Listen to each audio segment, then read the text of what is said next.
Eto na lang. Hello guys! So, andito ako ngayon sa prutasan ng Israel. So, ang gagawin ko ngayon dahil may nakita akong prutas ay bibili ako ng karne.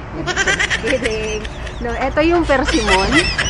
Ayan ang titikman natin ngayong araw na to. Bibili lang ako ng 2 piraso. Shalom! Ayan, marami pa silang iba't ibang klaseng prutas. Ayan. Tapos, eto na lang. Ay, hindi. Wait lang. So, baka bumagsak. Shalom! Shalom. Thank you. From here. From here. Yes. Shalom! Hi! Thank you. Bakasha, tuga. את צריכה להראות לה את מרינה. Beautiful. Hi, shalom! Nakabili na ako ng prutas, ng persimmon, tsaka pomegranate dito sa prutasan, at syempre, nakipagsikahan pa sila sa akin. Meron tayong persimmon sa Pilipinas at pomegranate, pero mahal yata. Kasi natikman ko tong mga prutas na to sa labas na ng Pilipinas. So, tara na. Maghahanap ako ngayon ng lugar kung saan ko to kakainin. Okay? Para maipakita ko sa inyo. Papunta ako dun sa park. May park doon, sa banda doon. So, dun ko to kakainin. Let's go!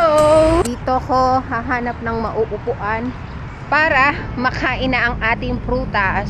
Oh, 'di ba? Eto. Upo ako dito. Dito ako kakain. Dito ako susubok. Wait lang. Hanap ako ng ibang upuan.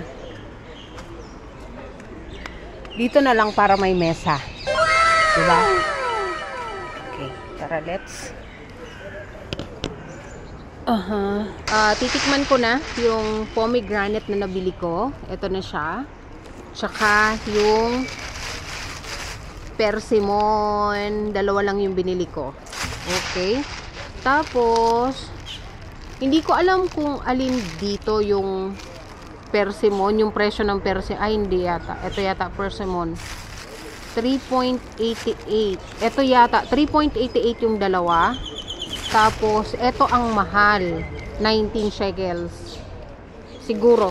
Pero, etong lahat, nabili ko siya ng 22.90 shekels. So, kung sa Philippine peso, nasa 340 to 350 pesos.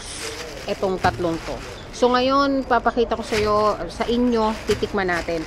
Actually, etong mga prutas na to, natikman ko na to dati pa. Pero, hindi sa Pilipinas. Sa labas ng bansa ko siya natikman. Tapos, yung mga time na yon hindi pa ako nagvi-video-video. Kaya, ngayon, titikman ko to ng naka-video. So, tara, let's. Ay guys, may problema ako. Akala ko, nadala ko yung tubig.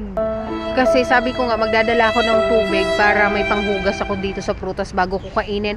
Ngayon, chinecheck ko sa bag ko, wala. So, maghahanap muna ako ng drinking fountain na para mahugasan ko tong prutas na to. Wait lang. Wait nyo ako.